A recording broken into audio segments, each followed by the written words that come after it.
이 시간은 우리 지난 주일부터죠. 우리 이번 수요일까지 3박 4일 동안 우리 행하였던 우리 노갈레스 단기 선교 우리 보고를 갖는 시간 하도록 하겠습니다. 전도사님 나와서 말씀하시겠지만 거기 동참했던 우리 20명의 단원들도 정말 은혜 충만한 모습으로 돌아왔고요. 그곳에 있던 이 모든 그곳의 그 땅의 백성들이 우리 선교팀을 보고 정말 너무 은혜를 받았다고 제가 글을 전했습니다. 얼마나 감사한지요. 이 시간 우리 전도사님 나오셔서 여러분 사진을 보여주시면서 이제 말씀을 선교 보고하실 때 여러분들 자세히 한번 들어보시고 또 그 땅을 위해서 기도해 주시기 바랍니다. 여러분들께서 기도해 주시고 물질로 후원해 주셔서 격려해 주셔서 정말 은혜 가운데 잘 다녀왔습니다. 너무 감사합니다. 사람이 마음으로 자기의 길을 계획할지라도 그의 걸음을 인도하시는 여호와시니라. 이 말씀이 선교 사역 내내 제 마음에서 떠나지 않았습니다. 사실 목사님께서도 여러 번 언급을 하셨지만 이번 단기 선교는요, 단기 선교로 하기보다 선교지 여행으로 저희가 처음에 생각을 했었어요. 왜냐하면 이율 선교사님도 오셔서 꼭 와주세요 이거보다는 거의 양로원에 너무 오래되었으니까 한번 오시면 좋겠습니다라고 지나는 말로 하셨고요. 우리도 기회가 되면 한번 가겠습니다라고 이야기를 한 거예요. 그렇기 때문에 그냥 밴 하나에 곧 탈 수 있는 인원만 해서 한번 가서 그냥 만나 뵙고 점심 한번 해드리고 이러고 오면 좋겠다, 아주 가볍게 생각을 했어요. 그런데 어느 날 소식을 들으니까 우리 학생들이 이미 단기 선교를 준비하고 있다는 거예요. 그래서 깜짝 놀래가지고 이거 아니네, 이 선교로 우리가 준비를 해야 되겠구나 생각을 하고요. 그때부터 줌으로 우리가 모여서 기도회를 시작했습니다. 그래서 기도회를 하면서 계획을 세우고 이제 단기 선교로 우리가 다시 재정비해서 나가야 되겠다 이런 생각을 했습니다. 그런데 이번 단기 선교에 처음 참석하시는 분들이 계셨어요. 우은희 집사님, 그리고 우리 김성애 사모님, 그리고 학생 중에서 알란이 학생이 갔고요. 사무엘, 우리 최 장로님 아들 사무엘이 처음으로 동참을 하는 선교 신입생도 있었습니다. 그래서 우리가 처음에는 월요일 날 출발하자라고 계획을 했었는데 그래도 적어도 이틀은 온전하게 사역을 해야 되지 않겠나 생각을 해서 지난 주일 점심을 먹자마자 우리가 출발을 했습니다. 오후 2시에 출발을 했는데요. 차를 2대로 렌트를 해서 출발을 했습니다. 그런데 그 노갈레스가요, 아리조나에서도 3시간 정도 더 가는 곳이에요. 그래서 3시간 정도 더 가면 노갈레스라는 지역이 있고 국경을 넘으면 거기는 멕시코 노갈레스예요. 그러니까 국경을 사이에 두고 이쪽 미국 노갈레스, 멕시코 노갈레스 이런 지역이거든요. 그런데 보통 9시간을 달려야 그곳을 가는 곳이에요. 그런데 그날따라 가다 중간에 공사하는 곳이 있었어요. 그래서 길에서 거의 1시간을 지체를 했어요. 그러다 보니까 새벽 2시에 그곳을 도착을 하게 된 거죠. 새벽 2시에 도착해서 새벽 3시쯤에 아마 잠이 들었을 거예요. 근데 처음 계획은 그 목사님 교회하시는 그 장소에 방이 3개가 있어서 처음에는 단순하게 우리 거기서 묵으면 된다 생각을 했거든요.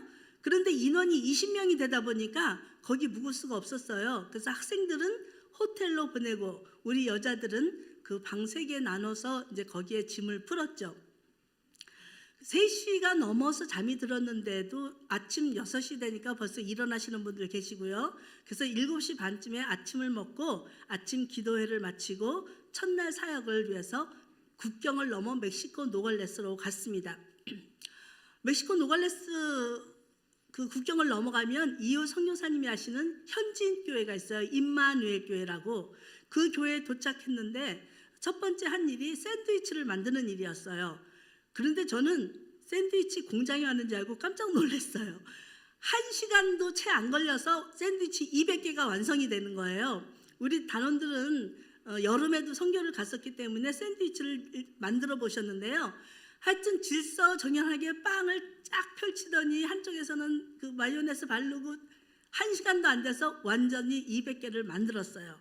그래서 그 샌드위치를 만들어 가지고 우리 팀 20명 하고요. 그 현지 교회 팀하고 해서 조를 나눠 가지고 그 홈리스를 위한 그 전도를 나갔어요. 그래서 전도를 나가서 홈리스들에게 전도지도 주고 빵도 물도 주면서 이제 복음을 전했는데요. 사실 홈리스는 여기가 더 많은 것 같았어요. 거기보다. 그래서 그들에게 복음을 전하고 수세미도 주고 빵도 주고 이렇게 하고 한 2시쯤 돼서 그 임마누엘 교회로 다시 돌아왔어요. 그 임마누엘 교회로 돌아와서 2시가 넘어서 우리가 만들어 놓은 샌드위치를 먹고요. 컵라면을 먹고 점심을 그렇게 먹고 이제 오후 사역을 시작한 거죠. 우리가 오후에는요. 병원을 전도를 나갔어요. 그 병원이 뭔가 봤더니 그 지역에 있는 그 종합병원, 말하자면 단 하나인 종합병원이었어요. 그러니까 그 지역에 있는 사람들 또 조금 타주에 있는 사람들 그 종합병원으로 몰려오는 거예요. 그런데 의료진도 부족하고 각지에서 오는 환자들은 많고, 그러니까 그분들이 와서 그날 당일 진료를 받지 못하는 분들도 많고요. 거기 입원해 있는 사람들도 오면은 있을 곳이 없으니까 그 밖에서 기다리다가 노숙을 하는 거죠. 그런 사람들이라 우리가 병원 앞에 딱 가니까 완전히 사람들이 줄을 지어 앉아 있는 거예요. 그리고 조금 형편이 나은 사람들은 차를 가져와서 차에서 주무신대요. 그러니까 그 병원 문 앞에서 계신 그 분들은 정말 이 빵 한 끼의 빵도 중요하고요. 정말 마음이 얼마나 간절하겠어요. 어떤 분은 자기 아들이 지금 저 안에 있으니까 기도해달라는 분도 계셨고요. 기도해준다 그러면 노 하는 사람이 없었어요. 정말 모두가 갈급하고 정말 안타까운 그런 상황이었어요. 그런데 저녁이 되면 한 6시 뭐 그쯤 되면 병원 문을 열어준대요. 저희가 도착했을 때는 병원 정문이 닫혀 있었어요. 그리고 경비원들이 있었거든요. 근데 오후 늦은 시간이 되면 문을 열어줘서 이분들이 들어가서 로비에서 그냥 잘 수 있도록 그것을 허락해 준대요. 그리고 아침 되면은 또 빨리 나가라고 그러고 그런 상황이더라고요. 그러니까 그런 병원이었기 때문에 거기는 정말 전도하면 말씀이 안타깝고 기도해야 되고 하니까 그런 아주 복음을 전할 수 있는 그런 최적지가 아니었나 싶었어요. 그래서 우리가 거기서 정말 빵이 다 동인할 때까지 그들을 붙잡고 기도도 해주고 그런 시간을 갖고 돌아왔습니다. 우리가 그곳에서 그렇게 전도를 하는 동안에 이 학생들은 오전에는 같이 전도를 나갔었는데 오후에는 그곳에 남아서 이율 선교사님 교회에서 하고 있는 방과 후 학교 학생들에게 BBS를 하듯이 복음도 전하고 액티비티도 하고 그런 시간을 가졌더라고요. 우리가 다 마치고 들어왔는데도 끝나지가 않았어요. 얼마나 재미있게 하는지 정말 그 우리 학생들한테 거기 있는 그 꼬맹이들이 막 안기고 떨어지기 싫어하고 막 그런 모습을 보면서 얼마나 감사했는지 몰라요. 그래서 그날 첫날은 그렇게 사역을 마치고 다시 미국 노갈레스로 넘어와서 우리 김정남 권사님이 해주신 맛있는 돼지 불고기, 계란 장조림, 오징어채 뭐 각종 밑반찬으로 저녁을 맛있게 집밥으로 해서 먹었습니다. 그리고 둘째 날 아침이 되었는데요. 둘째 날은 이제 양로원 사역을 우리가 계획했던 양로원 사역을 가는 날이었어요. 그런데 이율 선교사님께서 지난 8월 달에 그곳 노갈레스 한인교회 담임 목사님으로 취임을 하신 거예요. 우리 이율 선교사님도 노갈레스 선교교회를 하고 계셨는데 그 한인교회랑 합친 거예요. 그런데 그곳 한인들 상황이 총 19명이래요. 한인들이. 한때는 그 한인교회가 100명이 넘었었대요. 근데 불경기가 되면서 다들 한인들이 투산으로도 가고 그 인근지로 다 갔기 때문에 지금 19명 정도 남아있대요. 그런데 이제 통합해서 한인교회를 하시는데 출석 인원이 10명이래요. 대단한 거 아니에요? 그 권사님들 남편이 아직 안 나오고 계시는데 이제 그분들을 전도해서 나오면 정말 그곳 한인들 거의가 성도가 되는 그런 상황이더라고요. 그래서 둘째 날 아침에 저희 단원들 20명이 그 교회를 갔어요. 8시에 가서 그 교회에서 함께 기도회를 했어요. 우리 학생들도 함께 기도하고 정말 기도회가 마치고 나니까 거기 권사님들이 맛있는 도넛이랑 준비를 해주셨거든요. 그런데 거기 계신 분들이 정말 감동을 하는 거예요. 우리 학생들을 보고. 왜냐하면 그렇게 젊거나 애들을 본 지가 너무 오래됐다는 거죠. 그런데 그 애들이 빨랑빨랑 뛰면서 성경 왔다고 노랑 병아리처럼 왔다 갔다 하니까 그 모습을 보면서 그냥 눈물이 난다는 거예요. 감동이라고. 정말 그런 좋은 만남을 이뤘고요. 그 교회에서 정말 우리가 뜨겁게 기도도 하고 이제 양로원으로 양로원 사역을 갔는데요. 그날은 샌드위치를 300개를 만들었어요. 300개를 만들어서 이제 그 어르신들을 만나러 간 거죠. 그리고 그 아리조나에서 우리 김홍철 목사님 동생분이 그 도넛 이런 뷔페집에 가면 동그란 도넛, 찹쌀 도넛에 깨 많이 묻혀진 그 도넛 보셨죠? 그거를 480개를 가져오셨어요. 그래서 그것을 양로원에서 직접 튀겼어요. 따끈따끈하게. 그래서 그 양로원에 가자마자 우리가 예배를 드린 후에 샌드위치, 도넛, 과자, 뭐 선물들 탁 나눠드리면서 그렇게 교제의 시간을 가졌거든요. 그렇게 교제의 시간을 가진 후에 우리 이제 사역에 들어갔는데 우리 최황영 장로님 또 거기 현지인 전사님, 김현숙 집사님, 우리 목사님 동생분 남자들 머리를 아주 그 바리깡이라고 그러죠. 바리깡으로 완전히 그냥 싹싹싹 다 잘라 주셨어요. 그리고 여자는 우리 홍정주 집사님, 우은희 집사님이 여자분들 머리를 잘랐어요. 그런데 안타까운 것은 이제 날이 빨리 어두워지잖아요. 겨울이라. 몇 사람이 이렇게 여자분들이 머리를 자르고 싶어 했는데 저희가 못 해드리고 왔어요. 그게 좀 아쉬움이었는데 우리가 그렇게 사역을 하고 한쪽에서는 매니큐어도 발라드렸어요. 그런데 매니큐어 발라드리는 분들의 애로사항이 이분들이 손이 막 이렇게 떨리기도 하잖아요. 그러니까 이 매니큐어를 발라주기가 힘든 거예요. 바르면 또 옆으로 번져서 또 지워야 되고 그런 상황. 그리고 우리가 5년 만에 거기를 갔는데요. 그 전에 보이던 얼굴이 보이지 않는 분들도 많이 계셨고요. 휠체어 부대가 진짜 휠체어 다리 한쪽 없으신 분 너무 많은 거예요. 그런 안타까운 상황이었는데 우리 어른들은 그런 사역을 했고요. 학생들은 가자마자 그 양로원 그 교회 당으로 들어가서 크리스마스 추리를 만들었어요. 그런데 추리를 정말 한 30분 만에 만드는 것 같아요. 근데 너무 이쁘게 만드는 거예요. 그러니까 그분들 생전이 그 양로원에서도 이제 성탄절이 가까우니까 뭔가 하고 싶은데 돈이 많이 드니까 기둥에다 이게 빨간 테이프는 둘러놨더라고요. 길거리 기둥을 세우고 추리는 보질 못한 거죠. 근데 30분 만에 추리를 후딱 만들고 예배드리면서 무언극도 하고 우리 학생들이 그렇게 이제 예배에 동참을 했거든요. 그리고 예배를 마치고 나와서는 정말 기가 막힌 아이디어로 선교를 한 거예요. 과일나무 10그루 그리고 장미와 꽃, 화분 이것을 가져간 거예요. 그래서 거기 있는 분들과 같이 심으면서 이름도 써서 붙이고 과일나무는 빨리 열매를 맺는 그 과일을 선택을 했대요. 그래서 아마 내년쯤이면 열매가 맺히지 않을까 이렇게 얘기하더라고요.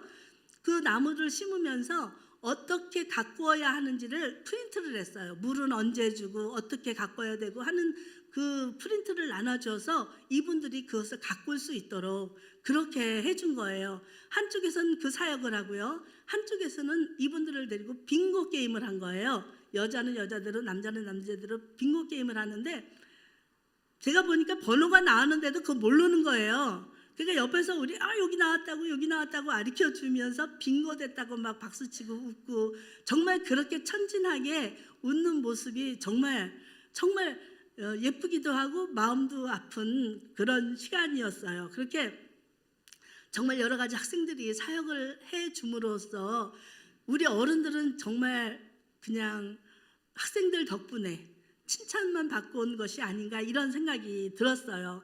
이렇게 이틀 사역을 마치고 돌아와서 그날 밤에 또 그냥 잠을 잔 게 아니라 우리 여성분들이 모여 앉아서 또다시 기도회가 시작이 됐어요. 그동안에 자기의 기도의 제목들도 나누고 정말 힘들었던 부분도 나누면서 우리가 그날 새벽 1시까지 또 기도회를 하고 아쉬운 마음을 접고 잠자리에 들었습니다.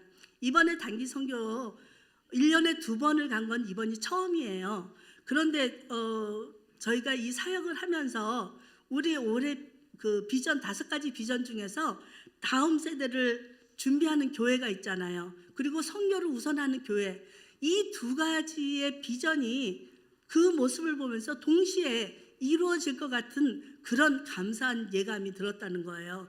정말 그 한인교회에서도 그렇고 양로원에서도 그렇고 이율 선교사님도 그렇고 학생들의 그 사역을 보면서 너무나 감사하게 생각을 한 거죠.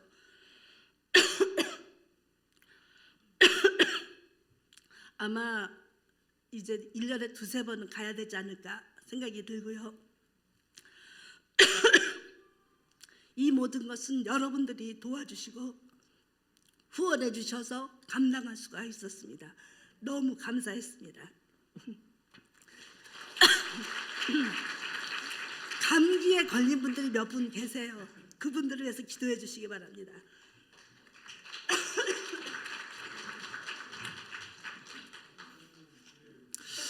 들으면서 저는 처음 제가 안 갔던 선교인데 제가 안 가니까 더 잘한 것 같습니다. 그런데요, 제가 그 다음날 이제 목사님이랑 통화를 했죠. 이준 목사님 너무 감사하다 했더니 목사님이 저에게 목사님 교회가 너무 부럽습니다 그러시는 거예요. 왜요? 그러니까 어떻게 아이들부터 어른들까지 이렇게 성령 충만합니까? 그러는 거예요. 여러분 이 정도면 게임 끝난 거 아닙니까? 그죠? 특별히 우리 처음 이번에 참석했던 우리 알란 청년 그때 평가회할 때 물어보니까 자기가 좀 스페인시를 좀 더 배우고 왔으면 좋았겠다 하는 그런 또 아쉬움도 있고요. 우리 학생들은 저한테 컴플레인 하더라고요. 왜 이렇게 짧게 하셨냐고, 더 가야 된다고 그렇게 하셨고, 우리 사무엘 어제 제가 통화를 했는데 자기 너무 좋았다고, 너무 은혜 받았다고 그렇게 말씀하시고 얘기하고, 아까 전사님 말씀하신 것처럼 우리 교회의 첫 번째 비전이 다음 세대를 세우는 교회이고 세 번째가 선교를 우선시하는 교회인데요.